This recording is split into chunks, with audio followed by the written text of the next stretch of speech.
أعوذ بالله من الشيطان الرجيم. بسم الله الرحمن الرحيم.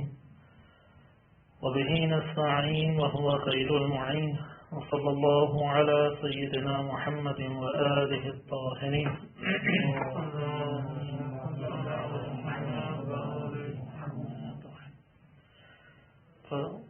مرحلہ اولا بدایت الحکمہ میں فصل ثانی کو ہم پڑھ رہے تھے. آپ کی خدمت میں ذکر کیا گیا کہ مفہوم وجود مشترک معنوی ہے. مشترک معنوی کا معنی آپ نے سابقہ درس میں ملاحظہ کیا کہ ادیب کی نظر میں مشترک لفظی و معنوی ایک الگ تصویر رکھتا ہے اور حکیم کی نظر میں وہ ایک الگ صورت رکھتا ہے. ادیب کی نظر میں مشترک لفظی و معنوی کی تحلیل جہاں ادبیات میں آتی ہے وہاں پہ علم منطق میں بھی مباحث الفاظ میں ذکر کی گئی ہے. ادیب کی ساری نگاہ وضع کے اختلاف اور وضع کے متعدد ہونے میں ہے کہ مشترک لفظی ادیب کی نگاہ میں وہ ہوتا ہے جس میں الفاظ متعدد، معانی متعدد اور وہ معنی جن افراد پہ منطبق ہو رہے ہیں وہ افراد بھی متعدد ہوں. جبکہ ادیب کی نظر میں مشترک معنوی وہ ہوتا ہے کہ لفظ واحد اس کی وزن کے اعتبار سے اس کا معنی بھی واحد اور وہ معنی متعدد افراد پر منطبق ہوتا ہے. یہ ادیب کی نگاہ میں مشترک معنوی ہے. حکیم کی نگاہ وہ فقط اور فقط مفہوم اور معنی پر مرکوز ہوتی ہے کیونکہ اسے تو معرفت سے سروکار ہے. لہذا حکیم کی نگاہ میں مفہوم اگر متعدد ہو تو یہ متعدد مفاہیم مشترک لفظی کہلائیں گے. اگر مفہوم واحد ہو تو یہ واحد مفہوم مشترک معنوی کہلائے گا. نمبر 2، یہ جو ہمارے پاس فرق آیا ہے اس میں دلیل کیا ہے؟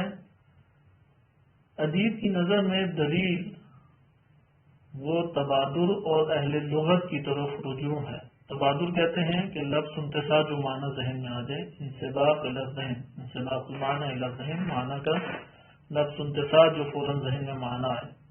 اس دلیل کی بنیاد پر مشترک لفظی اور معنوی میں وہ فرق کرتا ہے. لیکن حکیم کی نگاہ میں کیا ہے؟ رجوع الی ذہن. ذہن میں وہ مفاہیم کو دیکھتا ہے. اگر مفاہیم ذہن میں متعدد ہیں کہ یہ آپس میں مشترک لفظی ہیں. اگر ذہن میں معنی اس کا واحد ہے، بے شک افراد متعدد ہوں، مصادیق متعدد ہوں، معنی واحد ہے تو وہ کیا کہلائے گا؟ مشترک معنوی کہلائے گا. حکیم کی نظر میں دوسری دلیل کیا ہے؟ وہ وجدان ہے. یعنی وہ بدیہی طور پہ وجدان کے طور پہ محسوس کرتا ہے کہ یہ اس طرح سے ہے کیونکہ وجدانی چیز بہت آشکار ہو تو تب وجدان کے دائرے میں آتی ہے، وإلا نہیں آتی. آج ہم دیکھتے ہیں کہ دعویٰ کیا ہے. یہاں پہ 3 قول ہیں ہمارے پاس یہاں پہ 3 قول ہیں. اقوال ہمارے پاس 3 ہیں. مفہوم وجود. اب مفہوم وجود مفہوم ہے. سوال یہ مفہوم وجود آیا حکیم کی نگاہ سے دیکھتے ہیں، ادیب کی نہیں. آیا مفہوم وجود مشترک لفظی ہے یا مشترک معنوی ہے؟ نہیں، مشترک لفظی ہے یا مشترک معنوی. ہمارے اکثر بزرگان ملا صدر رحمۃ اللہ علیہ یا محقق لاہیجی رحمۃ اللہ علیہ یا اس طرح سے دیگر بزرگان قائل ہیں یہ بدیہی ابحاث ہیں. تھوڑا سا انسان اپنے وجود میں دقت کرے اپنے نفس میں تو فوراً اقرار کرے گا کہ نہیں یہ سارے کے سارے بدیہی ہیں، مشترک معنوی ہونا اس کا بدیہی ہے. پہلا 3 قول ہیں. پہلا قول مصنف کا قول ہے کہ مفہوم وجود مشترک معنوی ہے اور واجب و ممکن ہر دور کے اعتبار سے مشترک معنوی ہے. دوسرا قول جو کہ ابو الحسن اشعری یا ابو الحسین البصری کے جو شاعر ہے وہ غالباً دوسرے معتزلہ سے تعلق رکھتے ہیں. ان کی نظر میں مطلق کسے کہتے ہیں؟ پہلا قول اول مشترک معنوی مطلقاً. ان کی نظر میں مشترک لفظی مطلقاً ہے. مشترک لفظی مطلقاً. تیسرا قول ہے کہ جو ہمارے ہاں بعض بزرگ علماء جیسے قاضی سعید قمی ہیں، بہت معروف ہستی گزرے ہیں کہ کتابیں توحید شیخ صدوق رحمۃ اللہ علیہ کی سب سے مختصر ترین اور بہترین شرح انہی کی ہے، قاضی سعید قمی کی ہے. انہوں نے یہ خود عرفانی اور فیلسوف مزاج کے ہیں اور انہوں نے یہ رائے اختیار کی اور ان کی اور ان کے استاد کی یہ نظر ہے کہ واجب اور ممکن میں مشترک لفظی ہے، جبکہ ممکنات کے درمیان مشترک معنوی ہے. اوپر کہا تو ہے کہ واجب اور ممکن میں مشترک لفظی ہے. انہوں نے کہا نا واجب اور ممکن میں مشترک لفظی، جبکہ تفصیل کسے کہتے ہیں؟ نظریہ تفصیل کے قائل ہیں. یہ مطلقاً کے قائل ہیں لیکن یہ تفصیل کے قائل ہیں کہ واجب اور ممکن کے اعتبار سے اگر دیکھنا ہے مفہوم وجود کیا ہے؟ مشترک لفظی ہے. لیکن اگر ممکنات کے مجموعہ مخلوقات میں ممکنات میں آپ نے دیکھنا ہے تو مفہوم وجود کے مشترک معنوی تو کہہ رہے ہیں کہ ممکن میں مشترک لفظی ہے. واجب اور ممکن میں دیکھیں نا، ایک دفعہ آپ کہتے ہیں مشترک لفظی، اس کا تعلق کب ہے؟ جب واجب ہو اور ممکن ان دو کا مقایسہ کریں تو آپ کہتے ہیں نا الواجب موجود الممکن موجود.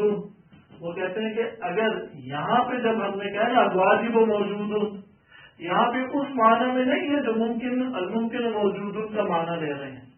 لیکن جب آپ کہیں گے الممکن الجوہر موجود، العرب موجود، یا اسی طریقے سے العقل موجود، ادھر موجود ایک ہی معنی میں مشترک معنوی ہے. یہ تفصیل میں واضح یہ ہے قاضی سعید قمی کا. یہ تو انہوں نے یہ نظریہ کیوں اختیار کیا؟ ایک یہ ہے کہ خلق کیا انہوں نے مباحث مفہوم کو مباحث مصداق سے، یعنی یہ لوگ بچنا چاہتے ہیں کہ لیکن اس سے ہمیں بات چیزیں اصل نقطہ پیچھے کیا ہے؟ خلق مباحث مفہوم اور مصداق ہے. مثلا قاضی سعید قمی رحمۃ اللہ علیہ وہ سنخیت اور شباہت سے بچانا چاہتے تھے. وہ کہتے ہیں اگر ہم کہہ دیں کہ مشترک معنوی ہے تو پھر وہ واجب اور ممکنات میں تو شباہت آ جائے گی لازم. صحیح ہے، سنخیت لازم آئے گی، علت اور معلوم میں سنخیت کا ہونا ضروری ہے. نمبر 2 ابو الحسن عشری و ابو الحسن بصری کہ اگر ان کی بات مان لی جائے تعطیل العقول لازم آئے گا، اصل معرفت نہیں حاصل کر سکتے. انشاءاللہ اس کی طرف ہم بعد میں آتے ہیں. یہ 3 قول اہمیت کے حامل ہیں. اس میں ان 3 اقوال کو آگے کتب میں بھی ذکر کیا گیا، نہایت الحکمہ میں بھی ہے. یہی 3 قول حکیم سبزواری رحمۃ اللہ علیہ کی منظومہ میں بھی ذکر ہے. اس لیے ان 3 قول کو اچھی طریقے سے دیکھیں. ہم پہلے قول کی طرف آتے ہیں. ان کی دلیل، پہلے قول کی کیا دلیل ہے؟ یہ جو پہلے قول کی دلیل ہے اسی سے وہ بقیہ 2 اقوال کو رد کریں گے. واضح یہ بات. پہلی دلیل پہلا قول کیا ہے؟ مصنف کا مشترک معنوی مطلقاً ہے. اس کے اوپر اگرچہ یہ بدیہی اور آپ جانتے ہیں کہ بدیہی کے لیے دلیل کی ضرورت نہیں ہوتی، لیکن تنبیہ ہمیں سے ادھر جو دلیل یا برہان کا لفظ استعمال کیا جا رہا ہے یہ در حقیقت تنبیہ ہے، آگاہی کے لیے ہے. ادھر انہوں نے 3 دلیلیں قائم کی ہیں. کتنی دلیلیں ہیں؟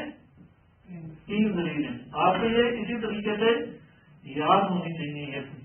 یہ دلیلیں کتنی ہیں؟ منظومہ میں اشعار کی صورت میں ان تینوں دلیلوں کو ذکر بھی کیا گیا ہے. 3 دلیلیں ہیں.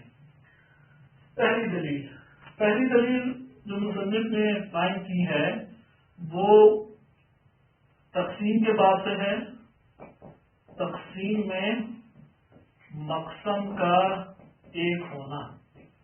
ابھی سے دلیلوں کے نام لکھیے ہے. دلیل اول، دلیل دوم کہ ہمیں ایک شے کا علم ہوتا ہے لیکن اس کی ذاتی خصوصیات کے بارے میں متردد اور شک کرتے ہیں. یہ دوسری دلیل. دلیل سوم، وجود اور عدم آپس میں نقیض ہیں. یہ ہمارے پاس نقیض کے عنوان سے یہ آئے ہیں. دلیل اول وہ تقسیم کے باب سے ہے. دلیل دوم یہ ایک شے کا یقین ہونا اور ایک شے کا تردد یعنی شک اور یقین سے. دلیل دوم یقین اور شک سے ہے. دلیل سوم نقیض کے قاعدے سے ہے.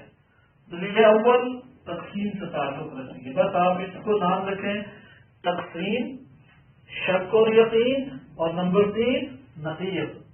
اب ان 3 کا نام علامت کے طور پر رکھیں تو آپ کے ذہن میں انشاءاللہ تعالی لوٹ کے آ جائے گا.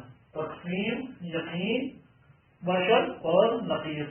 یقین و شک آپ جانتے ہیں یہ بحث کہاں پہ موجود ہے؟ علوم میں، علم میں، اصول فقہ میں. اصول فقہ میں استصحاب کے ذیل میں اصولیت اور استصحاب کی 3 صورتیں بیان کی ہیں کہ اگر مثلا زید انشاءاللہ تفصیل آئے گی، گھر کے اندر زید موجود ہے. اب زید کے اعتبار سے کیا آیا زید موجود تھا یہ پتہ ہے، نکلا یا نہیں نکلا، اس حوالے سے انہوں نے تقسیمات استصحاب کے میں جاری کی ہیں. تو وہاں پہ ہمارے سامنے یہ دلیل کے طور پہ بات آتی ہے. ہم پہلی دلیل کو دیکھتے ہیں انشاءاللہ تعالی، اس کے بعد دوسری دلیل میں منتقل ہوں گے. پہلی دلیل وہ تقسیم کے باب سے ہے اور پہلی دلیل کے 3 مقدمات ہیں. پہلی دلیل کے 3 مقدمات ہیں. دلیل اول یعنی دلیل اول قبل کے کہ ہم اسے پڑھیں 3 مقدمات پہلے پڑھنے ہیں. پہلا مقدمہ اول، وجود کا ایک معنی ہے. یہ معنی بدیہی اور واضح ہے. صحیح؟ پہلا مقدمہ یہ ہم پیچھے پڑھ چکے ہیں پچھلی فصل میں. دوسرا مقدمہ یہ ہے مفہوم وجود تقسیم ہوتا ہے. مفہوم وجود تقسیم ہوتا ہے، حتماً تقسیم ہوتا ہے. مثلا کیسے؟ واجب، مثلا وجود واجب، وجود ممکن. وجود ممکن میں وجود جوہر، وجود عرب، وجود جوہر مثلا وجود عقل ہے، وجود نفس ہے، وجود سورہ ہے، وجود مادہ ہے، وجود جسم ہے. وجود عرب میں وجود کم ہے، وجود کیف ہے، وجود اضافہ ہے. اسی طرح سے آگے آ جاتے ہیں ہمارے پاس. یہ تقسیم ہو رہی ہے یا نہیں ہو رہی؟ ہمیں اس کی یہ تقسیم ہوتی ہے یا نہیں ہوتی اس کے لیے ابھی ہمیں دلیل لانے کی ضرورت نہیں ہے. یقین ہے کہ مفہوم وجود تقسیم ہوتا ہے. تیسرا مقدمہ، جب بھی ایک شے کو مختلف امور کی طرف تقسیم کیا جاتا ہے. لیکن جب ہم نے یہ کہا تھا کہ مفہوم وجود بدیہی ہے اور بدیہی چیز تقسیم نہیں ہوتی، یعنی یہ اس کی تعریف نہیں ہوتی، ہم نے یہ کہا تھا نہیں ہوتا نا، اس کی تقسیم نہیں ہوتی. تقسیم اور تعریف میں فرق ہے نا. تقسیم اور تعریف میں تعریف نہیں ہوتی، تقسیم ہو جاتی ہے. ہم یہ پیچھے اس میں بھی پڑھ چکے ہیں منطق میں. ایک دفعہ صحیح ہے تقسیم سنائی کے ذریعے سے آپ جاننے کی کوشش کرتے ہیں تعریف کے، وہ الگ بات ہے، لیکن تقسیم کے خاص طریقہ کار ہیں. تقسیم اور تعریف میں فرق ہے. واضح بات. تعریف کیا کہتے ہیں جو کہ اجزاء عقلیہ سے مرکب ہو. تقسیم کے لیے ضروری نہیں ہے کہ اجزاء عقلیہ ہوں. ایک بسیط مفہوم اپنے تمام افراد پہ منطبق ہوتا ہے یا نہیں؟ اب ہم اس کو مقسم قرار دے کے سب کو اقسام قرار دے سکتے ہیں یا نہیں؟ یہاں پہ تو مقسم بند ہے. بس اس طرح سے حقیقت اشارہ ہے. تیسرا مقدمہ کہ جب بھی ایک شے کو مختلف امور کی طرف تقسیم کیا جائے تو اس میں دو اجزاء آئیں گے. جز مشترک یا جز نہ کہیں بلکہ دو جانب آئیں گی. دو جانب مشترک اور جانب مختلف. جو جانب مشترک ہے وہ مقسم بنتی ہے، مقسم، اور جانب مختلف وہ قسیم بنتے ہیں. وہ کیا بنتے ہیں؟ قسیم. آپ ادھر چوتھا مقدمہ قرار دے سکتے ہیں اگر قرار دینا چاہیں. وہ ہے جو ہم پیچھے تقسیم کی بحث منطق میں پڑھ آئے ہیں کہ جب بھی ایک شے کو تقسیم کرتے ہیں، مثلا ہم کہتے ہیں کلمے کے 3 قسمیں ہیں. اب کلمہ تقسیم ہو رہا ہے، کلمہ کیا قرار پائے گا؟ مقسم، جسے تقسیم کیا جائے. اسم فعل حرف کیا قرار پائیں گی؟ تقسیم. اسم فعل حرف یہ ہو گئی اقسام، اور فعل کو اسم کی جانب سے یا حرف کو فعل کی جانب سے آپس میں دیکھیں تو کیا قرار پائیں گی؟ قسیم. صحیح ہے، قسیم قرار پائیں گی. قسیم ہوتے ہیں اقسام کا آپس میں تعلق. مقصد کیا ہوتا ہے؟ جس کو تقسیم کیا جا رہا ہے اس کا اقسام کی جانب سے تعلق. تقسیم کے اصولوں میں سے یہ ہے، ضروری ہے کہ مقصد اپنی تمام کی تمام اقسام میں پایا جائے. اگر مقصد معنی کے اعتبار سے اپنی تمام اقسام میں یکساں طور پہ نہیں پایا جا رہا تو کیا وہ تقسیم صحیح ہے؟ تقسیم صحیح نہیں ہے، بلکہ کیا ہے؟ تقسیم باطل قرار پائے گی. یہ جب ہمارے پاس 3-4 مقدمے ہو گئے کہ چوتھا درحقیقت تیسرے کا ہی ایک جز ہے اور اس کا اضافی نقطہ ہے، لیکن اگر آپ اسے چوتھا بنانا چاہیں کوئی عیب و حرج نہیں ہے. تیسرا ہمارا مقدمہ تقسیم اور اس کے قوانین سے تعلق رکھتا ہے، البتہ کلی طور پہ جب ہم تقسیم کرنا چاہیں. یہاں پہ اگر کہا جاتے ہیں وجود، وہ جب تقسیم ہوتا ہے مختلف اقسام میں، اگر ہم یہ مانیں کہ یہ مشترک لفظی ہے تو یہ تقسیم کیا ہو جائے گی؟ باطل ہو جائے گی. جبکہ ہم یہ بات جانتے ہیں کہ تقسیم حتماً ہوتا ہے اور تقسیم اسی وقت درست ہوتی ہے کہ جب مقسم اپنی تمام اقسام میں ایک معنی میں موجود ہو، نہ کہ الگ الگ معنی میں. آپ اگر مشترک لفظی کا کیا مطلب ہے؟ وجود ایک لفظ ہے، اس کے معنی متعدد ہے. مثلا ایک دفعہ اس کا معنی ہے آسمان، ایک دفعہ اس کا معنی ہے زمین، ایک دفعہ اس کا معنی ہے پہاڑ. اب جب نیچے اقسام آپ ذکر کر رہے ہیں تو ان میں سے کس معنی کے مطابق یہاں پہ اقسام ذکر کی جا رہی ہیں؟ کس معنی کیا؟ اگر ہم اس طرح کے لفظ مانیں تو کیا اقسام ذکر کی جا سکتے ہیں وجود کی؟ خود آپ سوچیں نا، مشترک لفظ کسے کہتے ہیں؟ مختلف مفاہیم نا، لفظ ایک ہے اور مفاہیم کیا ہے؟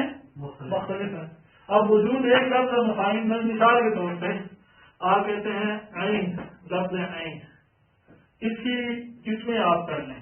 آپ اس کی مثلا 4 قسمیں کر لیتے ہیں: عالی، رضی، بالفرض، صحیح ہے، سافل، بالفرض. 3 قسمیں کرتے ہیں. کوئی کہے گا کہ یہ عین کی قسمیں آپ کے عین کی تقسیم ہم نے کی ہے. کس معنی کے اعتبار سے تقسیم کی؟ عین کے تو 70 معنی ہیں. اور ان 70 معنی میں سے کون سا معنی ہے کہ جو تمام اقسام میں پایا جا رہا ہے؟ واضح یہ بات. بس مشترک لفظی کی صورت میں تقسیم اس طرح سامنے آ سکتی ہے. مشترک لفظی میں فقط اس صورت میں تقسیم ہو سکتی ہے جب ہم اس کے معنی کو معین کریں اور پھر اس معین معنی کی آگے نیچے تقسیم کریں. صحیح ہے. وَإِلَّا تقسیم میں مثلا عین کا ایک معنی ہے ذہب، سونا، گولڈ. اب گولڈ کی تقسیم کریں مثال کے طور پہ وہ گولڈ جو زمین کے اندر ہے، وہ گولڈ جو زمین کے اوپر ہے، وہ گولڈ جو پانی سے نکالا جاتا ہے، یہ تقسیم کر سکتے ہیں، ورنہ تقسیم نہیں ہو سکتی. لیکن مشترک معنوی میں مشترک معنوی اس طرح سے نہیں ہے. مشترک معنوی بذات خود مقسم بنتا ہے اور وہ ایک معنی چونکہ رکھتا ہے معنوی طور پہ تمام اس کے معنی ہی ایک ہوتا ہے، تمام افراد میں ایک معنی رکھتا ہے، اس لیے وہ مقسم بن کے تمام افراد میں ایک ہی معنی کے اعتبار سے موجود رہے گا. آیا مفہوم وجود اس کے مفہوم کو ہم مد نظر رکھیں جیسے ہم نے مفہوم بدیہی کہا، یہ مشترک لفظی سے زیادہ سازگار ہے مشترک معنوی سے. یہ چیز بدیہی ہے یا دلیل کی محتاج ہے؟ انتہائی بدیہی بات ہے. ہم جب کہتے ہیں کہ اپنے ذہن میں قضایا بناتے ہیں الواجب موجود، السماء موجودۃ، الارض موجودۃ، یہاں پہ جو ہم وجود کو حمل کر رہے ہیں اپنے موضوعات سے، ادھر موضوعات میں تبدیل ہونے سے مفہوم تبدیل ہو رہے محمول کا. بس یہ ایک علامت ہے. علامت مشترک لفظی کی اور مشترک معنوی کی علامت کیا ہے؟ ایک اہم کہ جب بھی آپ جملہ بنائیں گے اور جملے میں قضیہ بناتے ہیں، جملہ آپ بنائیں، اگر جملہ بنائیں اور اس میں ایک موضوع ہوتا ہے اور ایک کیا ہوتا ہے؟ محمول. اگر محمول کو جب حمل کیا جائے موضوع کے تبدیل ہونے سے محمول کا معنی تبدیل ہو جائے تو یہ کیا کہلائے گا؟ تو یہ محمول مشترک لفظی کہلائے گا. واضح یہ بات. لیکن اگر موضوع تبدیل نہ ہو، موضوع کی تبدیل ہونے سے معمول تبدیل نہ ہو، یہ کیا کہلائے گا؟ مشترک معنوی. مثال آپ لے لیں، آپ کہتے ہیں کہ العین الذهب عین، الجاسوس عین. یہاں پہ موضوع تبدیل ہوئے ذہب اور جاسوس، اس کے اعتبار سے عین کا معنی بھی تبدیل ہو جائے گا یا نہیں؟ یا آپ اس یہ نہ کہیں ذہب اور جاسوس نہ کہیں، یہ کہیں زید عین. صحیح. ھذا المعدن عین. یہاں پہ موضوع تبدیل ہے. زید عین جب ہم نے کہا تو یہاں پہ کیا مراد عین سے ہو رہے ہیں؟ زید کیا ہے؟ عین ہے. ہم رجال میں نہیں پڑھتے محمد بن مسلم فقیہون عین من مثلا وجوہ الفقہاء، وجہ من وجوہ، یا عین ثقۃ. یہاں پہ ہم محمد بن مسلم عین، تو یہاں پہ عین کا کیا وہی معنی ہے جو ھذا المعدن عین میں ہم قرار دے رہے ہیں؟ ادھر کیا معنی ہے؟ اور اوپر زید عین میں یا جاسوس ہے یا بہت بڑی شخصیت مراد ہے. صحیح ہے. عین. یہاں پہ آپ نے دیکھا موضوع کے تبدیل ہونے سے کیا محمول کا معنی تبدیل ہوا یا نہیں ہوا؟ ہو گیا یا نہیں؟ ہو گیا نا. آئے اب ہم ایک اور مثال لیتے ہیں. آج لکھتے ہیں الارض القلم علی القرآن موجود. ادھر موضوع کے تبدیل ہونے سے اس کا معنی تبدیل ہو رہا ہے؟ نہیں ہو رہا. بس یہاں پہ آپ نے دیکھا کہ موجود کا معنی تبدیل نہیں ہو رہا. بس محمول تبدیل نہ ہو موضوع کے بدلنے سے تو یہ مشترک معنوی کہلاتا ہے. صلی اللہ علیہ سیدنا محمد وآلہ الطاہرین.